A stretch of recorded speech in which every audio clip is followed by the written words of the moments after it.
Hi అండి. Welcome back to కథల పొదరిల్లు. Please ముందుగా వీడియోకి ఒక చిన్న లైక్ చేయండి. లైక్ తో పాటు హైప్ ఇవ్వండి. కొత్తగా ఎవరైనా మన ఛానల్ ని చూస్తే ప్లీజ్ సబ్స్క్రైబ్ చేసుకోండి. ఈ రోజు కథ my dear Satyabhama, episode number 53. కథను రచించిన వారు తన్వి గారు, వాయిస్ ఓవర్ శ్వేత. ఇక కథలోకి వెళ్ళిపోదాం. సిద్ధార్థికి నిషాకి జరగబోతున్న పెళ్లి గురించి లిఫ్టులో ఉన్న అమ్మాయిలు మాట్లాడుకోవడం విని భార్గవి మనసు బాధలో కూరుకుపోయింది. ఇప్పుడు తన బాధ సిద్ధార్థికి దూరమైనందుకో, ఇక మీదట అతనికి తనకు మధ్య ఎలాంటి బంధం ఉండదని క్లారిటీ వచ్చినందుకో కాదు. తన కడుపులో ఉన్న బిడ్డను తండ్రి లేని వాడిగా, ఇంకా చెప్పాలంటే తనకంటూ ఈ ప్రపంచంలో అమ్మ తప్ప మరొక బంధుత్వం ఏమీ లేని ఒంటరిగా పెంచబోతున్నాను అనే బాధ భార్గవిని పూర్తిగా కమ్మేసింది. ఇంతలో తన ఫ్లోర్లో లిఫ్ట్ డోర్ ఓపెన్ అవ్వడంతో బయటకు వచ్చిన భార్గవి పక్కనే ఉన్న గోడను సపోర్ట్గా గట్టిగా పట్టుకొని తన బిడ్డని కూల్ చేస్తున్నట్టు కడుపుపై చెయ్యి వేసి నెమ్మదిగా నిమురుతూ ఉండిపోయింది. మనిషి అయితే ఇక్కడ ఉంది, కానీ తన మనసు మాత్రం ఇందాక లిఫ్ట్లో అమ్మాయి చెప్పిన న్యూస్ మీదనే ఉండిపోయింది. సిద్ధార్థ్ నిషా పెళ్లి చేసుకుంటున్నారా? వాళ్ళంతా సంతోషంగా ఉన్నారా? నిషాతో ఎంత సంతోషంగా లేకపోతే కమర్షియల్ ప్రమోషన్తో ఈ పెళ్లి విషయంలో ఇలాంటి న్యూస్లో ఉంటారా అని మనసు పరిపరి విధాలుగా ఆలోచిస్తూ ఉండిపోయింది. తన ఫ్లాట్కి ఎలా వచ్చిందో కూడా తెలియని స్థితిలో వచ్చిన భార్గవి డోర్ ఓపెన్ చేసి హాల్లో ఉన్న సోఫాలో కూర్చుంది. కడుపులో కదలికలు ఆపడానికి అన్నట్టు పొట్ట మీద నిమురుతూ ఉంది భార్గవి. కానీ అవి ఆగలేదు. నెమ్మదిగా ఓపిక చేసుకుని కిచెన్లోకి వెళ్లి నీళ్లు వేడి చేసుకుని గోరువెచ్చని నీళ్లు గ్లాస్లో పోసుకొని మొత్తం తాగింది భార్గవి. కానీ ఆమెపై నీటి ప్రభావం కనిపించలేదు. ఇంకా అలసటగానే ఉంది. వంట చేసుకునే ఓపిక కూడా లేకపోవడంతో ఫ్రిడ్జ్లో నుండి పాలు తీసుకొని కాగబెట్టి గ్లాసులో పోసుకొని వచ్చి హాల్లో కూర్చుంది భార్గవి. ఆమెకు వండుకునే ఓపిక కాదు, తినేంత ఆకలి కూడా లేదు. ఆమె మనసుకి శాంతి లేకుండా చేస్తున్న ఆలోచనలు బలవంతంగా పక్కకు నెట్టేసి టీవీలో మంచి శ్రావ్యమైన సంగీతం పెట్టుకొని వింటూ నిర్లిప్తంగా కూర్చొని ఉంది. ఇంతలో ఫ్లాట్ కాలింగ్ బెల్ మోగింది. ఈ ఊర్లో తనని పలకరించడానికి తన కోసం వచ్చే ఏకైక నేస్తం అభినవ్. ఇప్పుడు వచ్చింది కూడా అభినవ్ అని ఆమెకు తెలుసు. అతని ముందు తన ఇలా డల్గా ఉంటే అనవసరంగా తను కూడా బాధపడతాడని భార్గవికి బాగా తెలుసు. బలవంతంగా పెదవుల మీదకు చిరునవ్వు తెచ్చుకుని డోర్ తెరిచింది భార్గవి. హాయ్ స్వీట్ హార్ట్, ఏం చేస్తున్నావు? ఇవాళ నా కోసం ఏం స్పెషల్ ఉండావు అని అడుగుతూ చొరవగా ఇంట్లోకి వచ్చేశాడు అభినవ్. అతన్ని చూశాక కాని భార్గవికి అతని కోసం వంట చేస్తానని చెప్పిన విషయం గుర్తుకు రాలేదు. అతను విష్ చేయగానే వంట గురించి చెప్పాలి అర్థం కాక సైలెంట్గా టీపై మీద ఉన్న పాల గ్లాస్ వైపు చూసింది. ఆమె చూస్తున్న వైపు చూసిన అభినవ్కు అక్కడ పాల గ్లాస్ కనిపించగానే భార్గవి వంట చేయలేదు అన్న విషయం అర్థమైంది. ఏంటి మేడం, ఇవాళ మా లిటిల్ ఛాంప్ని ఆకలితో పడుకోబెట్టాలని డిసైడ్ అయ్యావా అని భార్గవి పొట్ట మీద చిన్నగా నిమిరి భార్గవి కళ్ళలోకి చూశాడు అభినవ్. ఆమె కళ్ళు ఆమె బాధకు అద్దం పట్టేలా కనిపిస్తుంటే ఆమె చెయ్యి పట్టుకొని నెమ్మదిగా తీసుకొచ్చి సోఫాలో కూర్చోపెట్టి, నువ్వు బాధగా ఉన్నావని తెలుస్తుంది భార్గవి. కారణం ఏంటని నేను అడగను. నువ్వు నాతో నీ బాధని పంచుకోవాలి అనుకున్నా లేకపోయినా నేనెప్పుడు నీతోనే ఉంటాను అని మర్చిపోకు.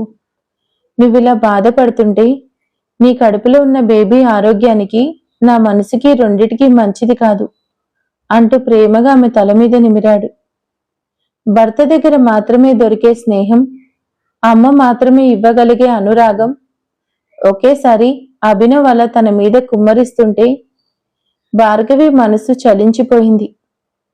సిద్ధార్థ ఆలోచనలు కాసేపు పక్కన పెట్టేసి అప్రయత్నంగా అభినవ్ భుజం మీద తలవాల్చింది భార్గవి. ఈ చర్యతో అభినవ్ మనసు గతి తప్పింది. ఆమె సాన్నిహిత్యాన్ని ఆస్వాదిస్తూ రోజంతా ఆఫీసులో పడిన వర్క్ స్ట్రెస్ మొత్తం మర్చిపోయి ఈ లోకంలో కేవలం తామిద్దరమే మాత్రమే ఉన్నారా అన్నంత ప్రపంచాన్ని మర్చిపోయి కూర్చున్నాడు అభినవ్. చాలాసేపు వాళ్ళిద్దరి మధ్య నిశ్శబ్దమే రాజ్యం ఎలగా ఆ సైలెన్స్ లోనే ఒకరినొకరు ఎంతగానో మోటివేట్ చేసుకున్నారు. కాసేపటికి గుండెల్లో కొండంత ధైర్యం నిండగా మెల్లగా నిద్రలోకి జారుకుంది భార్గవి. అది గమనించిన అభినవ్ జాగ్రత్తగా ఆమెను ఎత్తుకొని తీసుకెళ్లి బెడ్ మీద పడుకోబెట్టి ఏదో గొప్ప నలబీబ పాకం చేసేవాడిలా వంటింట్లోకి దూరాడు. అప్పుడప్పుడు భార్గవి వంట చేస్తున్నప్పుడు దగ్గరుండి చూసి అలవాటు చేసుకున్న ఎక్స్పీరియన్స్ కి యూట్యూబ్ నాలెడ్జ్ కాస్త జోడించి గుమగుమలాడే గుత్తి వంకాయ కర్రీ రైస్ వండేసి భార్గవికి కడుపులో చల్లగా ఉండడం కోసం సగ్గుబియ్యం పాలతో స్వీట్ చేసి అరగంటలో సింపుల్ గా వంట కానించేశాడు అభినవ్. వంటకు కావలసిన అన్ని వంట దినుసులతో పాటు అభినవ్ ప్రేమ కూడా తోడవడంతో మొదటిసారి వంట చేస్తున్నప్పటికీ మహా అద్భుతంగా కుదిరింది. ఎంతగా అంటే వంట పూర్తయ్యేసరికి వచ్చిన గుమగుమలకి భార్గవి నిద్రలో నుండి లేచి కూర్చుంది.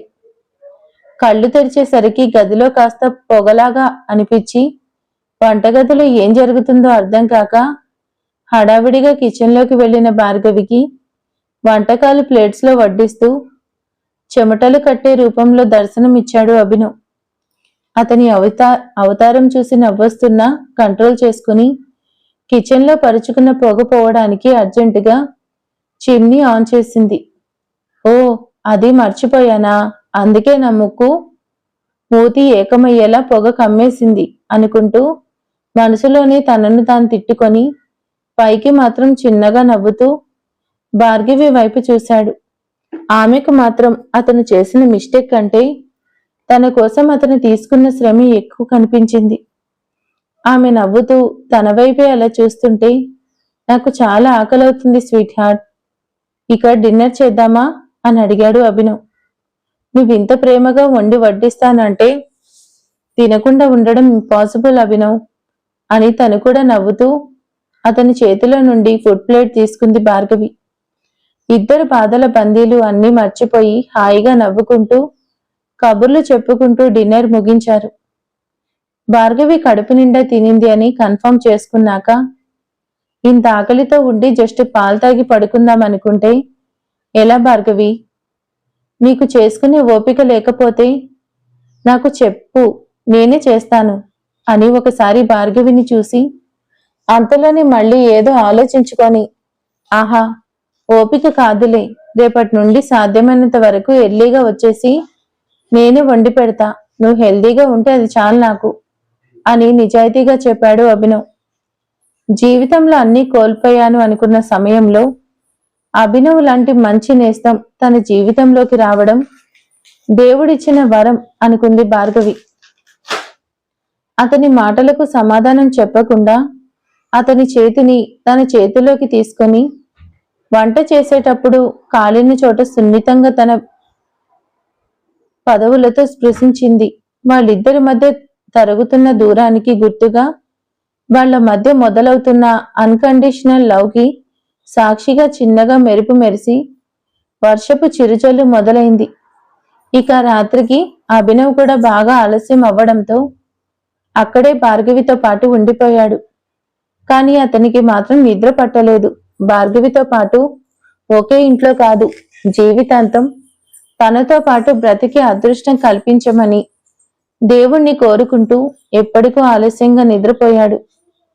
గుప్పుమని కాఫీ పరిమళాలు ముక్కుపుటాలను తాకుతుంటే బద్ధకంగా కళ్ళు తెరిచాడు అభినవ్. ఎదురుగా నీలిరంగు చీరలో ముద్దబంతిలా ఉన్న భార్గవి అతని కోసం తీసుకొచ్చిన కాఫీ కప్ తో నిలబడి చిరునవ్వులు చిందిస్తుంటే సౌండ్ చేయి. ఒక్క క్షణం అది కలో నిజమో అర్థం కాలేదు అతనికి. రాత్రి అతను ఎక్కడ పడుకున్నాడో గుర్తు రాగానే అది కల కాదు నిజమని అర్థమై ఒక్క ఉదుటును లేచి కూర్చున్నాడు. ఒక కప్పు కాఫీ అతనికిచ్చి తన కోసం మాత్రం రాగి మాల్ట్ కలిపిన పాలు తెచ్చుకొని అతనికి ఎదురుగా కూర్చుంది భార్గవి. భార్గవికి అభినవ్ జీవితంలోకి వెళ్ళాలి అంటే తనకి అంత అదృష్టం లేదని అనిపిస్తుంది, కానీ అతని లాంటి తోడు జీవితాంతం తన వెంట ఉంటే ప్రపంచంలో ఇంకేమీ తనకు అవసరం లేదు అనిపిస్తుంది. అతని మీద తనకున్న స్నేహపు హద్దులు దాటి ప్రేమగా ఎప్పుడు రూపుదాల్చుకుందో ఆమెకు తెలియలేదు. అభినవ్ తనతో ఉంటే తన మనసుకి ఎలాంటి గాయం కాకుండా చూసుకోగలడు అనే నమ్మకం మాత్రం ఆమెకుంది. ఇద్దరు ఎవరి ఆలోచనలో వాళ్ళుండగా సడన్ గా అభినవ్ మొబైల్ రింగ్ అయింది. ఆ శబ్దానికి ఈ లోకంలోకి వచ్చిన భార్గవి తన కప్పుది ఖాళీ అయింది అని అప్పుడు గమనించి అతనికి ప్రైవసీ ఇస్తూ లేచి వెళ్లిపోయింది. ఫోన్ మాట్లాడిన అభినవ్ మాత్రం డల్ అయ్యాడు. అతని మనసంతా బరువుగా మారిపోతుంటే అప్రయత్నంగా అతని కళ్ళల్లో తడి చేరింది. సరే వస్తున్నా అని ఫోన్ పెట్టేసి భార్గవి కోసం వెతుక్కుంటూ హాల్లోకి వెళ్ళాడు. ఆమె అక్కడ కనిపించకపోవడంతో ఎక్కడున్నావు భార్గవి, త్వరగా రెడీ అవ్వు, మనం వెంటనే బయలుదేరాలి అని పిలుస్తూ కిచెన్ వైపు వెళ్ళాడు. కాని బాల్కనీలో ఉన్న మొక్కలకి నీళ్లు పోస్తూ అతని పిలుపు విన్న భార్గవి లోపలికొస్తూ, మనమిద్దరం వెళ్ళాలా, కాని ఎక్కడికి అని అడుగుతున్న భార్గవి అతని కళ్ళల్లో నీళ్లు చూడగానే ఆతృతగా అతని దగ్గరికొచ్చి, అంత కంగారు పడుతున్నావు ఏంటి, అంతా ఓకే కదా అని కన్సర్న్గా అడిగింది. లిఫ్ట్లో అమ్మాయిల మాటలు విని భార్గవి ఇక్కడ బాధలో తనలో కాని కుమిలిపోతూ ఒంటరిగా కూర్చుని ఉండగా, అదే సమయంలో ఆమె బాధకు కారణమైన సిద్ధార్థ్ మాత్రం తన ప్రియురాల్ని పెళ్లి చేయడానికి రెడీ అవుతున్నాడు. సిద్ధార్థ్ తెల్లని సూట్లో రెడీ అయిపోయాడు. 5-6 కలిసి అతన్ని రెడీ చేయసాగారు. ముఖానికి మేకప్ వేసి ఆ తర్వాత చిన్న చిన్న టచ్అప్ తో రెడీ చేయగా చెక్కిన శిల్పంలా హ్యాండ్సమ్ గా ముస్తాబయ్యాడు సిద్ధార్థ్. సిద్ధార్థ్ పెళ్లి కొడుకై రెడీ అవ్వగానే కాళ్లకు బ్లాక్ కలర్ షూ తొడిగారు. అతను తన షూని నేలకి నిలబెట్టి నడుస్తుంటే చాలా హుందాగా కనిపించాడు. తను పూర్తిగా రెడీ అవ్వగానే నేరుగా పెళ్లి కూతురు రూంలోకి వెళ్ళాడు. సిద్ధార్థ్ వెళ్లేసరికి నిషాని రెడీ చేయడం పూర్తయింది. బ్యూటీషియన్ ఆమెను మేకప్ తో చాలా అందంగా రెడీ చేశారు. నిషా దగ్గరికి వచ్చిన సిద్ధార్థ్ని పక్కపక్కనే చూసిన వాళ్ళంతా చాలా ఆశ్చర్యపోయారు. వాళ్ళిద్దరూ మేడ్ ఫర్ ఈచ్ అదర్లా అనిపించేలా అందమైన జంటలా ఉన్నారు. సిద్ధార్థ్ తమ వెడ్డింగ్ రిసెప్షన్ ని సిటీలోని ప్రసిద్ధి పొందిన 5 స్టార్ హోటల్లో ఏర్పాటు చేశాడు. పెళ్లి వేడుకలు ప్రారంభం అవ్వడంతో వెడ్డింగ్ రిసెప్షన్ కి పెద్ద సంఖ్యలో అతిథులు వచ్చారు.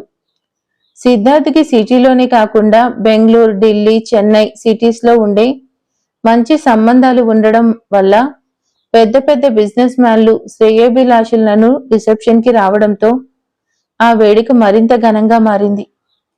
వేదిక మొత్తం అందమైన పింక్ కలర్ క్లాత్ తో అందంగా డెకరేట్ చేశారు. ఆ వేదికని తాజా పూలతో సిద్ధం చేశారు. ఆర్కిడ్లతో పాటు రంగురంగుల గులాబీలతో స్టేజ్ ని డెకరేట్ చేశారు. క్రిస్టల్ శాండిలియర్స్ ఒక్కసారిగా వెలిగించగా ఆ తెల్లని వెలుగులో ఆ హాల్ ఇంద్రలోకంలో మెరిసిపోయింది. వేదిక మధ్యలో న్యూ కపుల్ కోసం దాదాపు 4 మీటర్ల ఎత్తులో వెడ్డింగ్ కేక్ ఉంది. రాయల్ బ్లూ కలర్ పట్టు చీరలో డైమండ్ నగలతో హుందాగా రెడీ అయిన ఇందిర కొడుకు రిసెప్షన్ కి హాజరైన గెస్ట్లను సంతోషంగా పలకరిస్తుంది. ఇందిరను పలకరిస్తున్న అందరూ కెమెరామెన్ హడావిడిగా ఒక్కసారిగా తల తిప్పి ఎంట్రన్స్ డోర్ వైపు చూశారు. పెళ్లి కొడుకు సిద్ధార్థ్, పెళ్లి కూతురు నిషా చేతిని పట్టుకుని ఇద్దరు జంటగా నడుస్తూ లోపలికొచ్చారు. నిషా తన ఫ్యామిలీ మెంబర్స్ కి, తన ఫ్రెండ్స్ కి, తెలిసిన వారికి సంతోషంగా చేతులూపుతూ సిద్ధార్థ్ వెంట వేదిక వైపు నడిచింది. తన వెడ్డింగ్ రిసెప్షన్ కోసం ధరించిన cream colour long gown world famous fashion designer చేత డిజైన్ చేయించుకుంది నిషా. అత్యంత అరుదుగా లభించే ఆర్ట్ ఆఫ్ ఓషన్ నెక్లెస్ దాదాపు కోట్ల విలువ చేస్తుంది. నిషా వేసుకున్న గౌను, ఆమె ధరించిన నగలను చూస్తూ మిగిలిన వారికి ఆమెకు పట్టిన అదృష్టం పట్ల చాలా అసూయగా ఉంది. అది వారి కళ్ళల్లో స్పష్టంగా కనిపిస్తూ ఉండగా, ఇది జస్ట్ నార్మల్ మ్యారేజ్, దీనికి ఇంత షోయింగ్ అవసరమా అని గుంపుగా కూర్చున్న కొంతమందిలో ఒక ఆమె వెటకారంగా అన్నది. మిగిలిన వాళ్ళు కూడా నిషా వైపు అసహ్యంగా చూస్తున్నారు. అవును, మిస్టర్ సిద్ధార్థ్ కు ఇంతకు ముందే మ్యారేజ్ అయింది. అతని వైఫ్ ని నేను 1-2 సార్లు ఫంక్షన్లో కలిశాను కూడా. ఆమె చాలా మంచిది. ఆల్రెడీ భార్య ఉంది అంటే ఈ నిషా అతనికి కీప్ మాత్రమే. మిస్టర్ సిద్ధార్థ్కి వారసునిచ్చినందుకు అతనిప్పుడు ఈ మ్యారేజ్ చేసుకుంటాడు. లేకుంటే ఈమె ఎప్పటికీ కీప్ గాని ఉండిపోయేది అని ఇంకొక ఆమె నిషాని చూపిస్తూ వెక్కిరింతగా చెప్పింది. అవును, అది నిజమే. నేను కూడా ఇంతకు ముందు దీని గురించి విన్నాను. కానీ మిస్టర్ సిద్ధార్థ్ ఒక కీప్ కోసం తన వైఫ్ కి డివోర్స్ ఇస్తాడని అస్సలు ఎక్స్పెక్ట్ చేయలేదు. అతన్ని అంతలా మార్చిందంటే ఈ నిషా సాదాసీదా అమ్మాయి కాదు. ఇలాంటి వాళ్ళని ఎంత దూరంగా ఉంచితే అంత మంచిది. ఈ హస్బెండ్ బోర్ కొడితే ఇంకొకళ్ళ హస్బెండ్ ని అంటుకుపోతారు. క్యారెక్టర్లెస్ ఫెలోస్ అని అక్కడికి వచ్చిన ధనవంతుల భార్యలు నిషాని గురించి దారుణంగా మాట్లాడుకోసాగారు. హాల్లో ఉన్న వాళ్ళు తన గురించి నెగిటివ్గా అనుకుంటున్నారని అస్సలు ఊహించని నిషా సిద్ధార్థ్ చేతివేళ్లని తన చేతివేళ్లతో గట్టిగా పెనవేసి అతని మీద సగానికి పైగా ఒరిగి తనకు గ్రీటింగ్ చెప్తున్న వారికి సంతోషంగా చిరునవ్వుతో సమాధానం చెప్తుంది. అతిథులు, శ్రేయోభిలాషులు, కుటుంబ సభ్యులు, స్నేహితులు అందరి హడావిడి మధ్యలో సిద్ధార్థ్ నిషాలు రిసెప్షన్ గ్రాండ్గా జరిగింది. రిసెప్షన్ తర్వాత పెళ్లికి టైం అవ్వడం వల్ల ఇద్దరు డ్రెస్సులు మార్చుకొని పెళ్లి మండపంలోకి వెళ్లారు. ఇందిర కోరిక మేరకు పూర్తి ట్రెడిషనల్లో జరుగుతుంది సిద్ధార్థ్ పెళ్లి. పెళ్లిలో తాళి కట్టే సమయానికి పంతులు గారు సిద్ధార్థ్తో పెళ్లి ప్రమాణాల గురించి వివరంగా చెప్తూ అతనితో ప్రమాణాలు చేయిస్తున్నారు. ధర్మేచ, అర్థేచ, కామేచ, మోక్షేచ నాతిచరామి అంటే నీ ప్రతి కష్టంలోనూ సుఖంలోనూ ప్రతి క్షణం నీకు తోడు నీడగా ఉంటూ స్నేహితుడిలా నిన్ను కాపాడుకుంటాను. ఎటువంటి కష్టం ఎదురైనా నిన్ను విడవకుండా నీతోనే కడదాకా కలిసుంటాను అని ప్రమాణం చేస్తున్న సిద్ధార్థ్కు గుండెల్లో ఒక్కసారిగా కళిక్కుమంది. బాబు తాళికట్టు అని పంతులు గారు చెప్పినా అది సిద్ధార్థ్ చెవులకు చేరలేదు. సిద్ధార్థ్ గుండెల్లో భయంకరమైన నొప్పి మొదలైంది. ఈ ప్రమాణాలు చేయడం అతనికిది రెండోసారి. మొదటిసారి భార్గవిని పెళ్లి చేసుకున్నప్పుడు ఎంతో సంతోషంగా ఈ ప్రమాణాల తంతు పూర్తి చేశాడు. భార్గవి పెళ్లిలో చేసిన ప్రతి ప్రమాణాన్ని నిలబెట్టుకుంది. తనపై ప్రాణాలు నిలుపుకొని తన కోసం పిచ్చిదానిలా ఆరాటపడింది. కాని తను మాత్రం ఆమె బిడ్డని కనలేదని వంకతో ఆమెకు చేసిన ప్రమాణాలను గాలికి వదిలేసి తన సంతోషాలు తను చూసుకున్నాడు. మరిప్పుడు ఈ ప్రమాణాలకు అర్థం ఏముంటుంది అని మనసు గతాన్ని గుర్తు చేయగా చెప్పలేని బాధ కలిగింది. కళ్ళల్లో తిరిగిన కన్నీరు కిందకి పడకుండా ఉండేందుకు అన్నట్టు తలని పైకెత్తి పైన ఉన్న డెకరేషన్ చూస్తూ నెమ్మదిగా తలని అతిథుల వైపు తిప్పి చూశాడు. తన పెళ్లి అని తెలిసి భార్గవి అక్కడికి వస్తుందేమో, గొడవపడి అయినా తమ పెళ్లిని ఆపేస్తుందేమో అని అతని మనసులో ఏదో చిన్న ఆశ ఊగిసలాడుతుంటే భార్గవి కోసం హాల్ అంతా కళ్లతో వెతికాడు సిద్ధార్థ్. అక్కడెవరో ఒక అమ్మాయి మీద సిద్ధార్థ్ చూపు పడి ఆగిపోయాడు. పెళ్లికొచ్చిన అతిథుల్లో ఒక అమ్మాయి అతనికి అచ్చం భార్గవిలానే కనిపించింది. తనే వచ్చిందేమో అని ఎంత ఆశగా ఆతృతగా ఆమె వైపు చూస్తుండిపోయాడు. కాని ఆమె దగ్గరికి వస్తున్న కొద్దీ ఆవిడ భార్గవి కాదని, కేవలం అది తన భ్రమ అని తెలిసిపోగానే కాస్త కుదుటపడ్డాడు. కాని భార్గవి తన కోసం ఇక రాదు అన్న నిజం అతనికి మింగుడు పడలేదు. తనలోని బాధను బయటికి వస్తున్నా కన్నిటిని దాచుకోవడానికి అటు ఇటు దిక్కులు చూడసాగాడు సిద్ధార్థ్. పంతులు గారు ఇంకో 2-3 సార్లు తాళి కట్టమని చెప్పినా సిద్ధార్థ్ పట్టించుకోకుండా సైలెంట్గా ఉండిపోయాడు. సిద్ధార్థ్ ప్రవర్తన అక్కడున్న అందరికీ ఆశ్చర్యం కలిగించింది. ఆల్రెడీ నిషా గురించి నెగిటివ్గా మాట్లాడుకుంటున్న వాళ్ళైతే ఈ పెళ్లి సిద్ధార్థ్కి ఇష్టం లేకుండా నిషా ఏదో మాయ చేసి బలవంతంగా జరిపిస్తుందని గుసగుసలాడుకోవడం మొదలు పెట్టారు. అందరూ తననే చూస్తుండడం, పైగా చేతిలో తాలిబొట్టు పట్టుకొని ఆలోచనలో మునిగిపోవడం చూసి నిషా గుండెల్లో అదురు మొదలైంది. తాళి కట్టనని పురోహితుడు పిలుస్తున్నా పట్టించుకోకుండా దిక్కులు చూస్తున్న సిద్ధార్థుని చూస్తుంటే నిషాకి భయంగా ఉంది. కొంపతీసి ఆ భార్గవి కాని గుర్తుకు రాలేదు కదా. ఇప్పుడు సిద్ధార్థ్ మనసు మారిపోతే నా పనంతే అని లోపల భయపడుతూ, సిద్ధార్థ్ తాళి కట్టకుండా దిక్కులు ఎందుకు చూస్తున్నావు, త్వరగా కానివ్వు అని అతని షర్ట్ని ఎవరు చూడకుండా లాగింది నిషా. నిషా మాటతో స్పృహలోకి వచ్చిన సిద్ధార్థ్ బలవంతంగా బాధను పక్కన పెట్టి పంతులు చెప్పిన ప్రమాణాలని యాంత్రికంగా చెప్తూ ముఖంలో ఎలాంటి ఫీలింగ్స్ లేకుండా నిషా మెడలో తాళి కట్టాడు. సిద్ధార్థ్ ముఖంలో ఎలాంటి ఫీలింగ్స్ లేవు, కానీ అతని మనసులో మాత్రం ఆలోచనలు సుడులు తిరుగుతున్నాయి. మనసు స్తబ్దుగా మారిపోయింది. ఏదో తప్పు చేసిన భావన మనసులో తిరగసాగింది. సారీ భార్గవి అని మనసులో బాధపడుతూనే పెళ్లి తంతు పూర్తి చేశాడు సిద్ధార్థ్. అలా అంటున్నప్పుడు అతని పెదవులు అప్రయత్నంగా భార్గవి అని పలికాయి. ఇది గమనించిన నిషా ఒక్కసారిగా కళ్ళు ఎర్రగా చేసి చూసింది. వీళ్ల మనసుకి వారి భావాలతో సంబంధం లేకుండా పెళ్లి బాజాలు మోగి వీరిపై అక్షింతలు పడిపోయాయి. నిషాకి మనసులో ఎంత బాధగా ఉందో ఇప్పుడంతా సైలెంట్ గా ఉండడానికి ప్రయత్నిస్తుంది. కారణం భార్గవి ప్రెగ్నెంట్ అన్న విషయం ఆమెకు ఆల్రెడీ తెలియడమే.